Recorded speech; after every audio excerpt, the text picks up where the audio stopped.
Hey Mitch, I'm gonna try not to kill you on this trip. That would be nice. I would appreciate that. What trip is this that we're talking about? You're going up to the North Pole, aren't you? Well, I don't know how far north we're gonna make it. What are we doing here, Josh? Well, we are getting your six-door, your famous six-door back here set up, and you are going to be taking it for some ultra cold weather testing. So Minus 50, minus 60, I hope? Yep, with straight number 2 untreated diesel fuel with our FASS Titanium Signature Plus and our ultimate heater kit with the heater disc and the 2 heater probes. Now, what spurred part of this trip is that we have a customer in Alaska. And I don't even know if we can say a customer because he bought a truck with a FASS on it in Texas with no heating elements. He takes it to Alaska and he's wanting us to replace the unit for free, and he's wanting us to give the heater kits for free. And we've told him what the problem is that fuel's getting so thick that it's even binding up our big motor and that you need to add heat.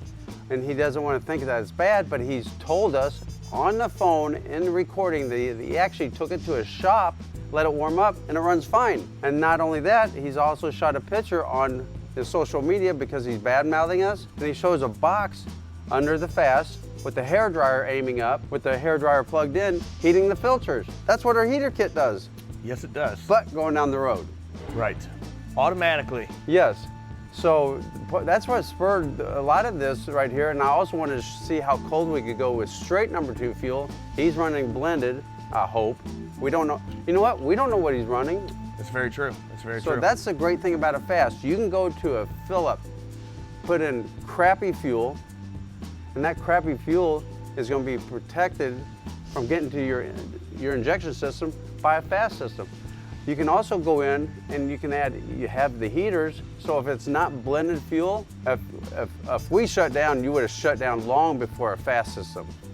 It's just like our motors. Yes, we have motor failure, but we're at like a 0.005% motor failure rate.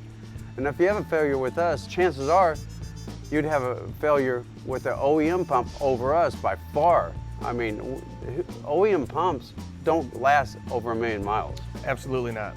Mitch, so you can tell your family where you are if you don't make it back. So you can track me. Yeah, we're gonna be making a stop in Nebraska. We're gonna be making 2 stops in Utah. We're gonna be making 1 stop in Washington State. We're gonna cross the border with a shotgun, and I'm gonna declare it, okay?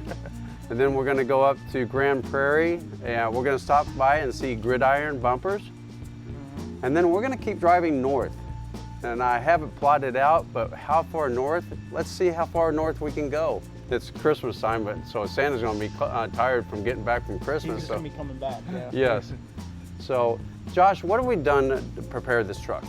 Oh goodness, so our technician has been working on this thing. Every Power fluid. steering fluid, right? Yep, everything. Synthetic?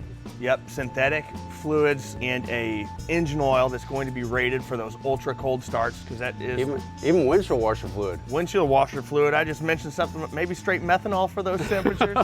So yeah, prepping it to do whatever we can do to try to make sure it's ready for negative 60 approximately, you said? Yes. Yeah, and a big thing is the fuel system.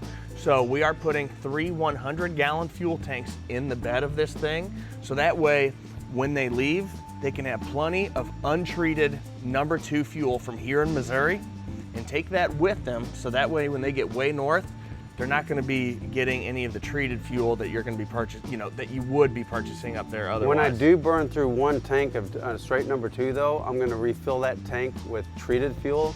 So if we do get to the point that we cannot start and get that going, and we do find the limit to number 2, we can switch over to blended. Absolutely, absolutely. Yes, we're building in some redundancies there to just make sure we want to keep you guys alive and get you back in one piece, so. What some of the other supplies that we're taking a lot of cold weather supplies, or the clothing, food, But other than that, again, just kind of going through everything, making sure it's buttoned up and ready to go. Yes. Make sure the heat flows nice and warm as well. We've really had to go through it since One Way had their way with it also. Yeah, so we're taking off January 12th, so stay tuned. We're going to go probably Facebook Live a couple times, and we're going to film pretty much everything we can while we're up there. I think I'm going to go to Florida while you guys are up there. Oh, you funny.